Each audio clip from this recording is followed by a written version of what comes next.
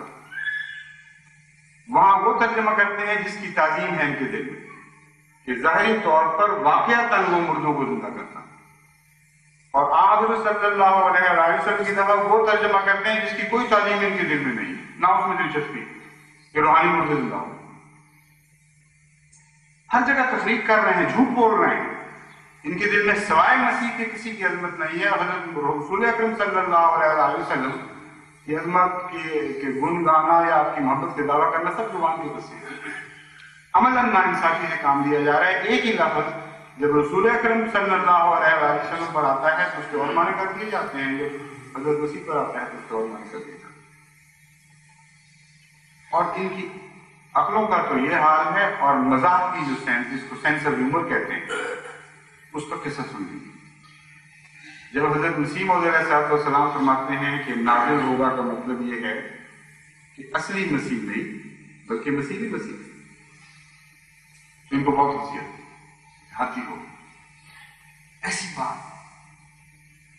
پھر جب کہتے ہیں کہ منار سے مراد روشن دلائل ہیں، بینات ہیں، ان کو بے حد ہنسی آتی ہے کہ نبی بھی کبھی بینات لے کے آئے.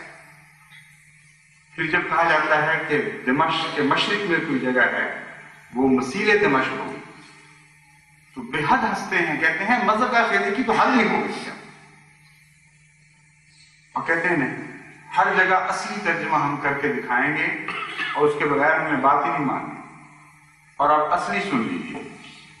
یہ واقعہ تو سارا ہنسی والا ہے کہ خدا کا کوئی نبی آسمان سے لٹکتا ہوا نہ اترے بلکہ پیدا ہو زمین سے اور بینات لے کر آئے، دلائل کے منار پر کھڑا ہو اور صلح کا پیغام لے کر آیا.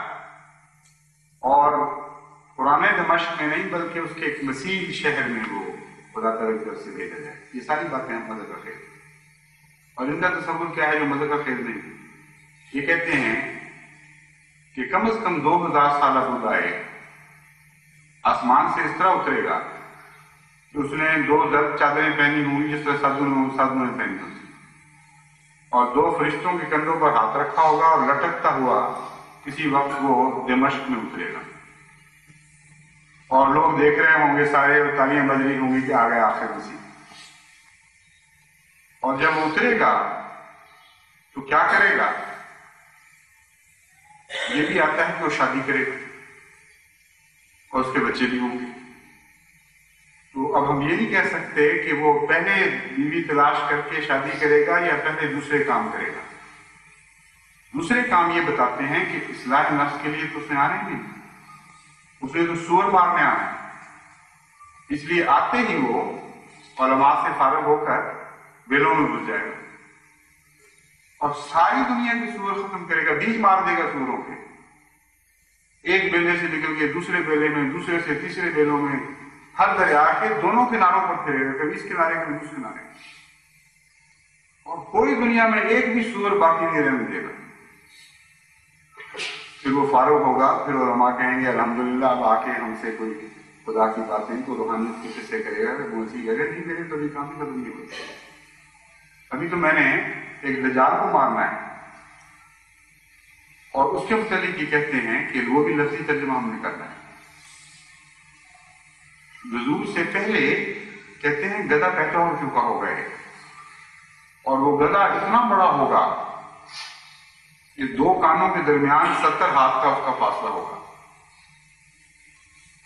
اور آگ کھائے گا. واقعہ اس پر ایک کانا جو بیٹھا ہوگا اور وہ کانا جو اتنا اونچا ہوگا کہ اس کا سر بادلوں میں چھپا ہوگا اور اسی گدھے کے پیٹ کے اندر لوگ بھی بیٹھیں گے. آپ کو ہنسی آتی ہوگی، آپ کی مذاق کی سینس نہیں ہے. علماء کی جو مذاق کی سینس ہے اس کے مطابق تو ذرا ہنسنے کی بات نہیں، بالکل صحیح اسی طرح ہوگا. ادھر مسیح اتر رہا ہوگا، ادھر گدھے پہ بیٹھا کانا سے جا رہے، ایک آنکھ سے دیکھ رہا ہوگا میں مارا گیا، آ گیا مسیح مجھے مارنے. اور پھر مسیح سور مار کے فارغ ہوگا تو پیچھے پڑ جائے گا اس کانے سے جال کے اور آخر اس کو کسی جگہ جا کے دیکھ کر دے گا. علماء کہیں گے الحمدللہ یہ اس کام سے فارغ ہوا، اب ہماری باری آئی، کچھ ہماری بھی اصلاح کرے. تو مسیح کہیں گے ابھی تو میں نے سلیبیں توڑنی، پھر وہ گرجوں کا رخ فرمائیں گے اور ساری دنیا میں ہر گرجے میں جتنی سلیبیں ہیں ساری توڑیں گے اور ابھی کام بھی ختم ہوگا، پھر وہ عیسائیوں کے گھروں میں گھسنا شروع کریں گے، ایک ایک گھر سے ان کے دراز کھولیں گے، جہاں ان کے کپڑے ہیں ان کو ٹاول لا کے پھینکیں گے، کہیں سلیب کا نشان بنا ہو، کہیں بنی ہوئی ہو سلیب، کہیں کوئی خوبصورتی سے سجائی گئی ہو، گلے میں ہاروں کی صورت میں لٹکی ہو، ایک سلیب ساری دنیا میں نہیں رہنے دے گی اس مسیح نے۔ اور فارغ ہونے کے بعد اگر پہلے شادی نہیں ہوئی تو پھر وہ شادی کرے گا اور پھر اس دنیا سے رخصت ہو جائے گا۔ کہتے ہیں دیکھو کتنی معقول بات ہے، ذرا ہنسی نہیں آتی اس ساری بات کی، اور اہمیوں کو دیکھو کیا ہو گیا، پتہ نہیں کیا ہو گیا ان کی عقلوں کو۔ کہتے ہیں تعویل کرو، نہ مسیح اصلی، نہ صلیب اصلی، نہ سور اصلی، نہ دمشق اصلی، نہ منار اصلی۔ کتنی مذہب کا خیز تک۔ کہتے ہیں خدا کا ایک بندہ عام انسانوں کی طرح پیدا ہوگا، لوگ اس کا انکار کریں گے، اس کو گالیاں دیں گے، اس کو دجال کہیں گے، اس کے مارنے والوں کو قتل کریں گے، ان کے بچوں کو ذبح کریں گے، ان کے گھر لوٹیں گے، اور جو مظالم انسان سوچ سکتا ہے جس طرح پہلے مسیح اور اس کے ماننے والوں کو روزے کے ساتھ بھی کیے جائیں۔ کہتے ہیں ہنسی آئی کہ نہیں؟ کتنا مذہب خیر بات۔ کہتے ہیں کہ وہ دنیا میں آہستہ آہستہ حکمت کے ساتھ، محبت کے ساتھ، پیار کے ساتھ دین حق کو پھیلائے گا، دلائل دے گا صلیب کے خلاف، اور اتنے عظیم دلائل دے گا کہ صلیب کو توڑ دے گا۔ پھر وہ ایسی تقویٰ کی باتیں کرے گا کہ اس سے گندگیاں صاف ہوں گی اور سور صفت لوگ انسان میں بننے شروع ہو جائیں گے، اور وہ تہذیب جسے سور کی تہذیب کہا جاتا ہے، اس تہذیب کے خلاف وہ جہاد شروع کر دے گا اور اس طرح سور مارنے لگ جائے گا۔ پھر وہ ان قوموں کے خلاف نکلے گا جن قوموں نے دجل پھیلایا ہوا ہے دنیا، جن کی داہنی آنکھ تو روشن اندھی ہے اور روحانیت سے آ رہی ہے، اور بائیں آنکھ جو دنیا کی آنکھ ہے وہ بڑی روشن ہے، دنیا میں عظیم الشان ترقی کر چکے ہیں، ان کے مذہب کے خلاف وہ جہاد کرے گا اور اسلام کے غلبے کے وہاں سامان کرے گا، ان کے ملکوں تک پہنچے گا اور وہاں سفید پرندے پکڑے گا، اس کے غلام دنیا میں ہر جگہ پہنچیں گے اور عیسائیوں سے ٹکر لیں گے۔ یہ کتنی مذہب کا خیز ہے، حد ہی ہو گئی ہے یہ سمجھتے۔ اگر وہی عقل ہے جو تمہاری ہے اور یہی بے وقوفی جو ہماری ہے، تو خدا کی قسم ہمیں لاکھ مرتبہ تمہاری عقل سے اپنی بے وقوفی زیادہ ہے،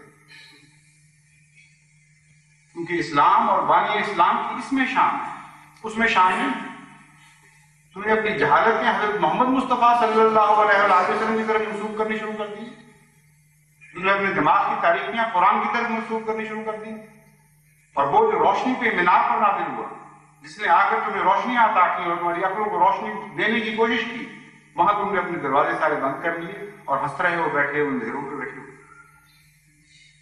اندھیروں میں بیٹھے ہوئے، رات کی تاریکی میں گھیرے ہوئے، دن پر ہنس رہے ہو اور کہتے ہو کیسا مذہب، کیسی مذہب کا خیر بات ہے، یہ سورج کی بنائی۔ اس پر تو سوائے اس کے کچھ نہیں کہا جا سکتا۔ ہم ملا قلوب اقفالھا، معلوم ہوتا ہے کہ دلوں کے تالے پڑ چکے ہیں۔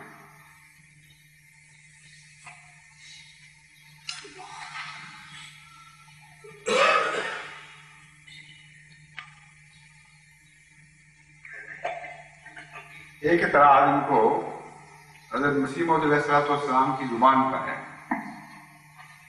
کہتے ہیں ان کو تو اردو ہی نہیں اچھی لکھنی آتی، اور چونکہ حضرت مرزا صاحب کو لکھنا نہیں آتا، کہتے ہیں ایک تو دیکھو ذرا تحریروں کو پڑھنا ایک خشک اور غیر دلچسپ مشغلہ ہوتا ہے۔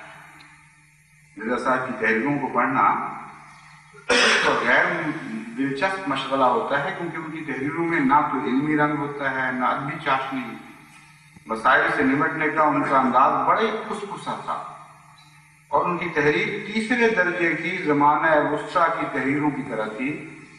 وہ اپنے مخالفین کو دل کھول کر کوستے اور کبھی گالیاں دینے سے بھی دریغ نہیں کرتے۔ ان کی بہت سی تحریریں نام نہاد پیشگوئیوں سے بھری پڑی ہیں، جو ان کے مخالفین کی موت کے بارے میں ہوتی ہیں۔ ایک یہ خطرہ ہے عالم اسلام کو کہ جس نے دعویٰ کیا ہے اس کو اچھی اردو نہیں لکھنی آتی، اس کی زبان خوشخوشی، تو مزہ نہیں، کوئی چٹکلے نہیں۔ کہتے ہیں کتنا شدید خطرہ لاحق ہو گیا عالم اسلام کو، اور یہ بھی جھوٹ، اول سے آخر تک جھوٹ۔ ہم اگر تعریف کریں، ہم تو عاشق ہیں مسیح موعود علیہ السلام کی تحریروں کے، ہم تو ایک ایک لفظ کے اوپر غور کرتے ہیں اور ہماری روح میں نئے ولولے پیدا ہوتے ہیں، نئی زندگیاں عطا ہوتی ہیں۔ یہ تو نہیں مانیں گے ہماری باتیں۔ پھر ان کے علماء سے پوچھتے ہیں، ان علماء سے جو کسی زمانے میں تقویٰ کا اعلیٰ معیار رکھتے تھے، ان کے مصنفین سے پوچھتے ہیں، ان کے چوٹی کے اردو دانوں سے پوچھتے ہیں، وہ جن کی تحریریں تمام ہندوستان میں مشہور اور مرغوب ہوئیں، ان سے پوچھتے ہیں کہ حضرت مسیح موعود علیہ السلام کی تحریریں جب تم پڑھا کرتے تھے تو تم پر کیا اثر ہوتا تھا؟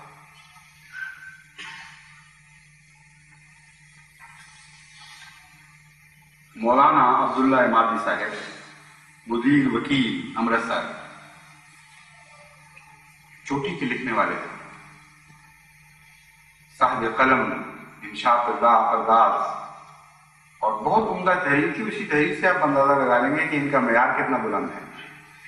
حضرت مسیح موعود علیہ السلام کی تحریروں کو انہوں نے کس نظر سے دیکھا؟ وہ کہتے ہیں وہ شخص بہت بڑا جس کا قلم سحر تھا اور زبان جادو، وہ شخص بہت بڑا شخص جس کا قلم سحر تھا اور زبان جادو، وہ شخص جو دماغی عجائبات کا مجسمہ تھا، جس کی نظر فتنہ اور آواز حشر تھی، جس کی انگلیوں سے انقلاب کے تار اٹھے ہوئے تھے، جس کی 2 مٹھیاں بجلی کی 2 بیٹریاں تھیں، وہ شخص جو مذہبی دنیا کے لیے 30 برس تک زلزلہ اور طوفان رہا، جو شور قیامت ہو کر افتگان ہستی کو بیدار کرتا رہا، لیکن ان بدقسمتوں کو بیدار نہیں کر سکتا۔ یہ تلخ موت، یہ زہر کا پیالہ موت جس نے مرنے والے کی ہستی تہ خاک پنہاں کر دی، ہزاروں لاکھوں زبانوں پر تلخ کامیاں بن کر رہے گی، اور قضا کے حملے میں ایک جیتی جاگتی جان کے ساتھ جن آرزوؤں اور تمناؤں کا قتل عام کیا ہے، صدائے ماتم مدتوں تک اس کی یادگار تازہ رکھے گی۔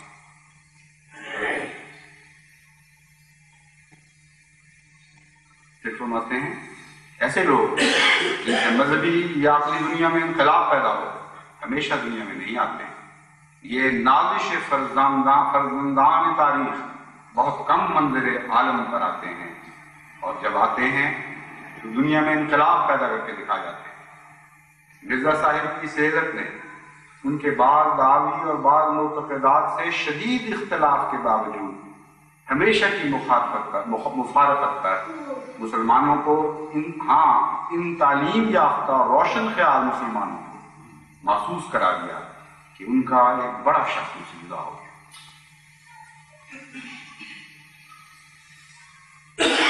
دیکھا آپ نے کتنی خصوصی تحریریں تھی نعوذ باللہ من ذالک، عبد المزہ، عبد اللذت، عبد الجلیل۔ پھر لکھتے ہیں ان کی یہ خصوصیت کہ وہ اسلام کے مخالفین کے برخلاف ایک فتح نصیب جرنیل کا فرض پورا کرتے رہے۔ کہتے ہیں جانی کوئی نہیں سوائے مخالفوں کی موت کی پیشگوئی کے، کہ یہی کچھ نہیں لکھا، ہی کچھ نہیں انہوں نے۔ اور کہتے ہیں برخلاف اسلام کے مخالفین کے برخلاف ایک فتح نصیب جرنیل کا فرض پورا کرتے رہے۔ ہمیں مجبور کرتی ہے یہ خصوصیت کہ اس احساس کا کھلم کھلا اعتراف کیا جائے تاکہ وہ محتم بالشان تحریر جس نے ہمارے دشمنوں کو عرصہ تک پست اور پامال بنائے رکھا، آئندہ بھی جاری ہے۔ لکھنے والے خدا تیری زبان مبارک کرے، یہ تحریر آج بھی جاری ہے اور آئندہ بھی جاری رہے۔ مرزا صاحب کا لٹریچر جو مسیحیوں اور عالموں کے مقابل پر ان سے ظہور میں آیا، قبول عام کی سند حاصل کر چکا ہے، اور اس خصوصیت میں وہ کسی تعارف کے محتاج نہیں۔ اس لٹریچر کی قدر و عظمت آج جبکہ وہ اپنا کام پورا کر چکا ہے ہمیں دل سے تسلیم کرنی پڑتی ہے، اس لیے کہ وہ وقت ہرگز لوح قلب سے نسیم منسیہ نہیں ہو سکتا جبکہ اسلام مخالفین کی یورشوں میں گر چکا تھا اور مسلمان جو حافظ حقیقی ترقی کی طرف سے عالم اسباب و وسائط میں حفاظت کا واسطہ ہو کر اس کی حفاظت پر معمور تھے، اپنے قصوروں کی پاداش میں بڑے سسک رہے تھے اور اسلام کے لیے کچھ نہ کرتے تھے یا کر سکتے تھے، نہ کرتے تھے نہ کرنے کی طاقت تھی، اپنے زخموں سے چور پڑے سسک رہے تھے۔ اس وقت حضرت مسیح موعود علیہ السلام نے عالم اسلام پر یہ ظلم کیا۔ کہتے ہیں ذوق و مدافعت کا یہ عالم تھا کہ توپوں کے مقابلے پر تیر بھی نہ تھے اور حملہ اور مدافعت دونوں کا قطعی وجود ہی نہ تھا۔ اس مدافعت نے نہ صرف عیسائیت کی، حضرت مسیح موعود علیہ السلام کی مدافعت، یعنی اس وقت وہ شخص پیدا آیا اور اس مدافعت نے نہ صرف عیسائیت کے اس ابتدائی اثر کے پرخچے اڑا دیے جو سلطنت کے سایہ میں ہونے کی وجہ سے حقیقت میں اس کی جان تھا، اور ہزاروں لاکھوں مسلمان اس کے اس زیادہ خطرناک اور مستحق کے کامیابی حملہ کی زد سے بچ گئے، بلکہ خود عیسائیت کا طلسم دھواں ہو کر اڑنے لگا۔ انہوں نے مدافعت کا پہلو بدل کر مغلوب کو غالب بنا کے دکھا دیا۔ کتنا بڑا خطرہ ہے عالم اسلام کے کہ نہتے مغلوب مسلمانوں کو اپنی جان کی، اپنی آن کی قربانی دے کر دن رات اپنی ساری طاقتیں اسلام کے دفاع میں خرچ کر کے اس مغلوب اور سسکتے ہوئے مظلوم کو غالب بنا دیا ہے۔ کہتے ہیں اس چیز کو ہم معاف نہیں کر سکتے۔ اور صرف ایک نہیں، اسلام کے ہر دشمن کو بحجت پامال کر کے دکھایا۔ یہ تکلیف ہے آج کے علماء کو کہ ایسا کرنے کی ان کو ضرورت کیسے ہوتی ہے۔ یہی ساتھ لکھتے ہیں اس کے علاوہ آریہ سماج کی زہریلی کچلیاں توڑنے میں مرزا صاحب نے اسلام کی خاص خدمت سر انجام دی ہے۔ ان آریہ سماج کے مقابلہ کی تحریروں سے اس دعوے پر نہایت صاف روشنی پڑتی ہے کہ آئندہ ہماری مدافعت کا سلسلہ خواہ کس درجے تک وسیع ہو جائے، ناممکن ہے کہ یہ تحریریں نظر انداز کی جا سکیں۔ بیٹھے قیامت تک زور لگاتے رہو۔ کہتے ہیں تم سارے مل کر قیامت تک جو چاہو لکھ جاؤ، حضرت مرزا صاحب کی تحریروں کو تم اب کبھی نظر انداز نہیں کر سکو۔ پھر لکھتے ہیں آئندہ امید نہیں، اور کتنا سچ کہا ہے، آئندہ امید نہیں کہ ہندوستان کی مذہبی دنیا میں اس شان کا شخص پیدا ہو جو اپنی اعلیٰ خواہش محض اس طرح مذہب کے مطالعہ میں صرف کرے۔ پھر اخبار وکیل ہی میں 30 مئی 1908 کو حضرت مسیح موعود علیہ السلام کے متعلق ایک مقالہ لکھا گیا۔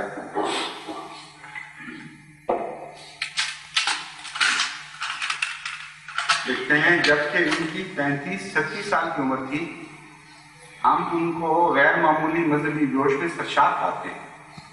وہ ایک سچے اور پاک باز مسلمان کی طرح زندگی بسر کرتا ہے۔ اس کا دل دنیاوی کششوں سے غیر متاثر ہے۔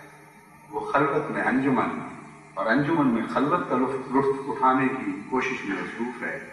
ہم اسے بے چین پاتے ہیں اور ایسا معلوم ہوتا ہے کسی کھوئی ہوئی چیز کی تلاش میں۔ وہ اسلام کے غلبے کی تلاش تھی، اس یوسف کی تلاش تھی جس کی بو آنے لگی تھی حضرت مسیح موعود، جس کی خوشبوئیں آ رہی تھیں۔ گو کہو دیوانہ میں کرتا ہوں اس کا انتظار، یہ کیفیت تھی جس میں غیر نے آپ کو دیکھا۔ کسی کھوئی ہوئی چیز کی تلاش میں ہے جس کا پتہ فانی دنیا میں نہیں ملتا۔ اسلام اپنے گہرے رنگ کے ساتھ اس پر چھایا ہوا ہے۔ کبھی وہ فارغوں سے مواخذہ کرتا ہے، کبھی حمایت اور حقیقت اسلام میں وہ بسیط کتابیں لکھتا ہے۔ 1886 عیسوی میں بمقام ہوشیارپور جو مباحثات انہوں نے کیے، ان کا لطف اب تک دلوں سے محو نہیں ہوا۔ غیر مذاہب کی تردید میں اور اسلام کی حمایت میں جو نادر کتابیں